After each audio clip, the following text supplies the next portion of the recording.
This is with what I want to begin. The clinical interest is, of course, that metaphors are needed in order to express paradoxes, human paradoxes, unsolvable situations, at least logically unsolvable situations in human life. Here's an example of one of Freudian's metaphors. If I cannot move the upper world, I will shake the underworld. Upper world, underworld. Taken from Virgil, this maxim was used by Ferdinand Lassalle, the founder of German Social Democratic Party, for the social drama, and then Freud used it as a motto for the interpretation of dreams. So it is clear what his program is to understand human psyche as derived from understanding social relationships, the underworld and the upper world. My theses are that human paradox can be articulated by metaphor. The therapeutic task is to make the paradox perceptible. Freud's thesis was about psychic experience. One can probably talk in metaphors only. And there is a warning, of course. Don't take the metaphor for the subject in itself. You have to analyze a metaphor and not only use it. My way here is the thesis of Freud that the ego is a bodily one. And I want to elaborate on this not fully executed program by two approaches. The first is from a phenomenology of conversation, and then what follows is the analysis of metaphor. Because Freud's thesis refers to the body, there's a huge chance for psychoanalysis to join all these huge embodiment approaches which appear in social theory, in cognitive neurological theory. Embodiment is a very prominent program in many branches. Yeah? And one who draw on that program was one of the founders of the Chicago School of Social Sciences, Erving Goffman. Goffman is, in social science theory, one of the authors of the same rank as Freud is. It's a basic reading. And I can only advise you to read him. I don't know if there's a Turkish translation, but perhaps some of you can make the English or American books available. Goffman is so full of detailed observations in everyday life, which can be easily transported into a therapeutic practice, that one should not omit this experience. Here's a quote of him. Persons, when they meet, must sense that they are close enough to be perceived in whatever they are doing, including the experiencing of others, and close enough to be perceived in this sensing of being perceived. So, let's begin. Keep this please in mind. I come back to that. Let's begin with the question, how do we realize something as real?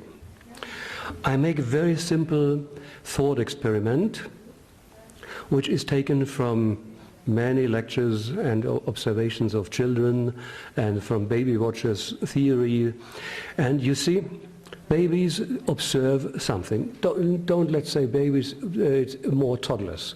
7-month-old babies who can move on 4 legs on the floor.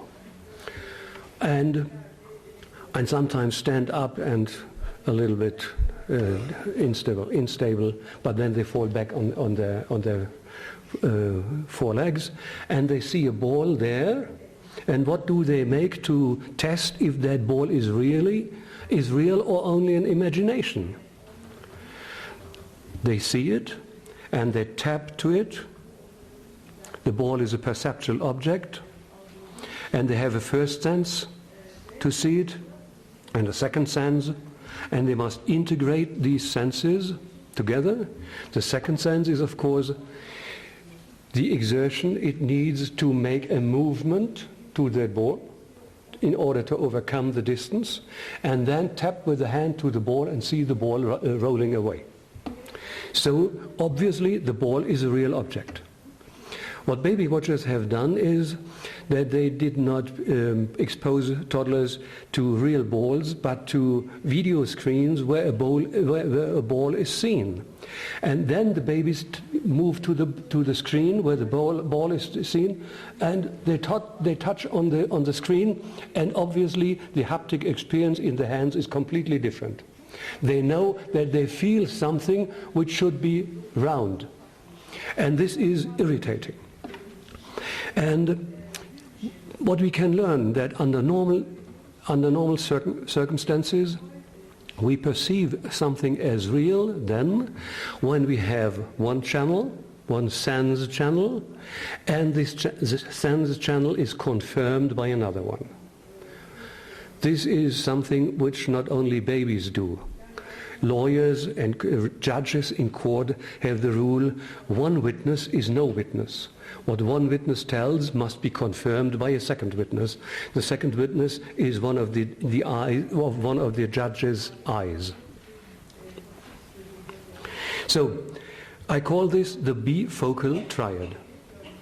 Let's imagine the baby is overnight, has slept, awakening the next morning and sees a ball again. What is then happening?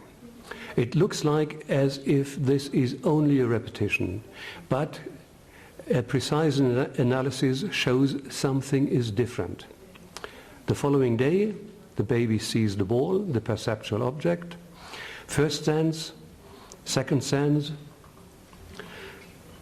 combination of both and integration, so all is the same. But in the background, there appears something, the memory of the ball yesterday, and the sensual experience yesterday, and the integration of both from yesterday. In order to make the experience of saying this is today and this is yesterday, another cognitive calculation, which is called comparison, is required. I must compare my yesterday experience with today. And if I do this, I must realize that yesterday, at least for a minute, I must realize yesterday I must have been the same person as I am now. Otherwise, I could not calculate this as the same experience that I had. So in this moment, we do not only have a repetition, but it dawns to the toddler that there is something new, what baby watchers call the proto-self, the first figure of becoming a self. This memory, of course, disappears, appears a month later, and so on. But in these paradigmatic situations, one can think that self-experience begins to emerge. This is the eccentric triad of self-reference. Let's transfer this thinking to a meeting of two persons.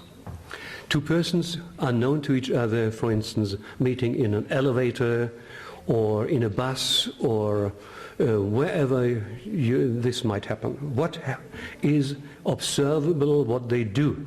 One person, the other person, standing near in a distance of less than 1 meter, so looking at each other, the other looking at me, and then realizing that the other is looking at me.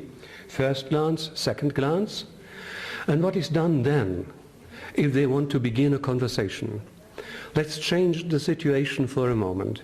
You are invited the first time to a person you do not know very well. The door is opened, you enter and you say hello or good day or whatever you say.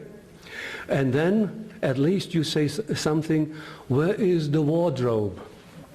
So, or, oh, when you have done your clothes from your body, you say, oh, look here, what a wonderful picture you have here, or something like that. And your host can say, yes, I bought it in the gallery so-and-so, and the guy in the gallery, he's a friend of mine, and so on. And immediately happens what I describe as follows. The perceptual object is addressed by both. They refer both to one perceptual object. This makes the integration. And then the perceptual object is overlaid by a conversational object, a picture or the wardrobe or whatever. And in the moment, a conversational object is agreed by both in the moment of a common experience. Then a link to very many other objects, the gallerist who fell in love with someone or so, stories can be told.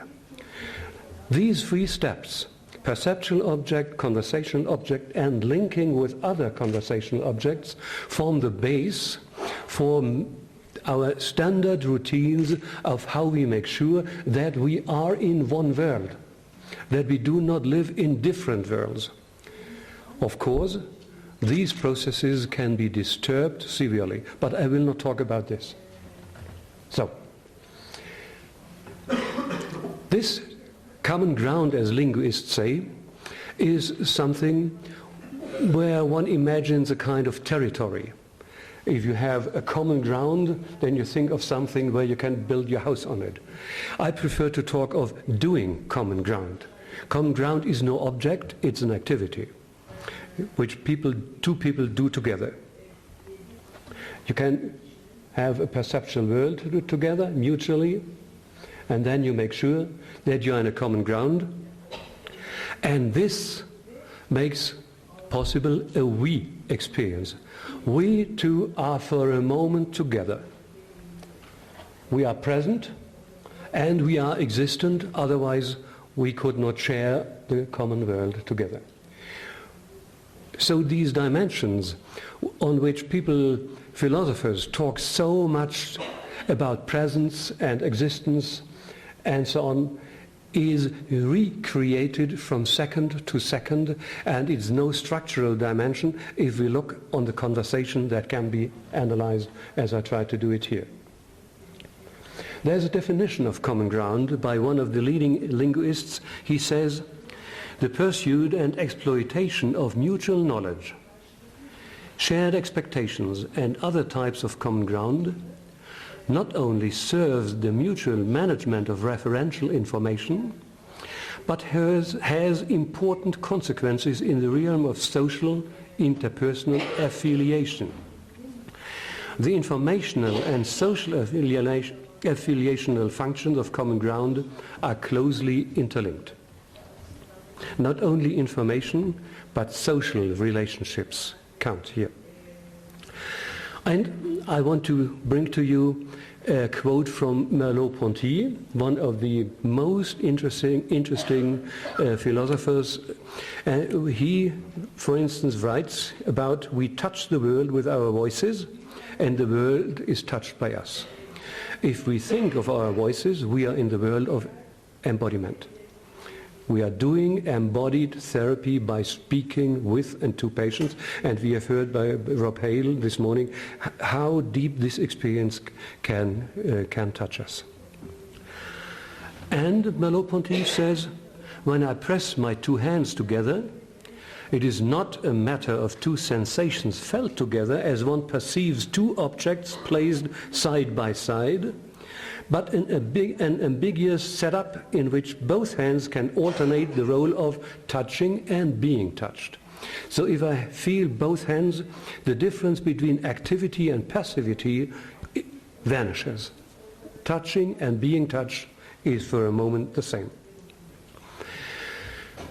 This embodied experience we learned this morning by Rob Hale. I promised to show you a very short video. This is the patient, female patient, and the therapist, here made unrecognizable. And I cannot play it to you because it doesn't work here. But you wouldn't even hear anything because it's a pause. They do not speak. What we made is on the original audio scape, we fixed an electronic point here on the video, not on the bodies. On the video, after the session was done, we fixed it here, and another electronic point here, so that one can see the chest moving up and down. And what we get then, when we calculate what the movements here is, in the beginning, the red line is the movement of the patient. The green line, can you see that? No? Sorry. You can see. Okay. The green line is that of the therapist.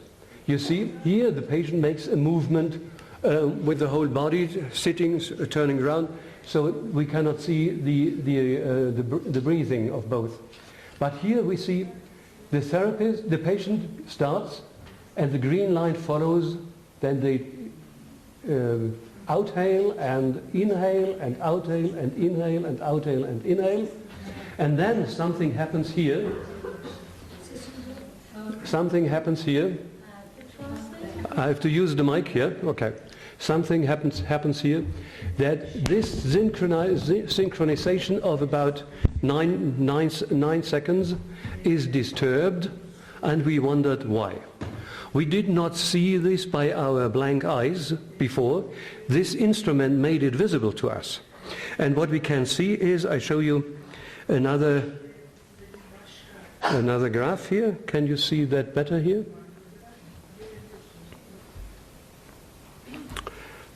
Here. No. Forgive me. I'll find it.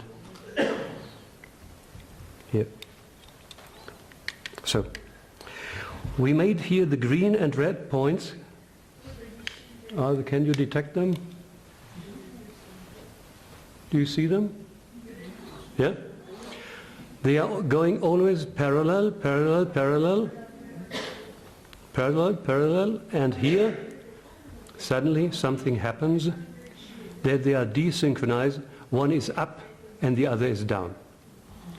And this here, one is up, the other is down, up and down. This is a case of desynchronization, which we observed. And this is, give me a second. Here, the same curve in a standard presentation. Yeah. What happened? I told you in the morning. The patient posed the question "what" to the therapist, and the therapist does not answer. There's no resonance, no verbal resonance between the two. And then the patient looks down, and after 5 or 6, where the breathing goes synchronous to both of them, and then the patient looks after 5 seconds to the therapist again. Doesn't he say a word? So, and then the therapist desynchronizes the breathing. Yeah? This is a kind of, as I feel, very interesting observation. We didn't know that before, and we have not found it described in the literature, because in Porses, obviously, school age, and had been up to something, such as hiding her father's new papers or his slippers when he comes home, and he found about that. He told her off in a playful manner and started to play tag with her. She ran off up the stairs in the single-family house she had won when she managed to get to her room, and to shut the door in her father's face. He had to surrender with a smile and toddle off back downstairs. As a Freudian psychoanalyst, I could hardly suppress the Oedipal interpretation of this sequence, wherein she is daddy's little girl, but this is not the thought I want to pursue here. One moment, she evades in a communicative situation with me. The next moment is all about a bodily escape from her father. The form of movement is the same in both instances. It is a kind of hunt, of darting sideways, a similar emotional cocktail of pleasure and dangerous thrill, an amusing yet somewhat annoying game. It is a two-person game. It is pleasurable escaping from her father and from the remarks of the therapist. It is all about the pleasure of interpretation and the father's refraining from the hunt. While her father gets the door shut in his face, in the analytical session the therapist nearly forgets the very thing he just said because the patient changes the subject. A paradox, again, is distinctly revealed here, too. A defeat to get caught would be a victory, because the girl would end up in daddy's arms. The victorious escape from the hunter would equal a defeat, because then the nice game would be over. The catching of daddy's little girl, thus a successful hunt, would, by the same token, thwart the continuation of the hunter's amusement. So what we have is frames in conflict. The relationship is a game. The game is a hunt, and I mean with the relationship to her father and to me. The game is a hunt. The game is a love play, embodied between father and daughter. And the therapy is a father-daughter game. And the conclusion is, the therapy is a communicative father and daughter love play. Not an embodied one, but you see the mental kinetics, the communicative choreography in that behavior. What is bodily movement in one scene has its equivalent in the other scene, yet in a different medium, the medium of communications. Bodily kinetics is the image source for mental kinetics. Between the two we find metaphorical projection, but how exactly are we to picture this? We are moving vertically and horizontally, through our language, through our upright posture, and through the inextricable paradoxes of autonomy and connectedness. Truth, as Winnicott once said, to us human beings, truth is only true when it is disguised as metaphor and paradox. Thank you for your attention.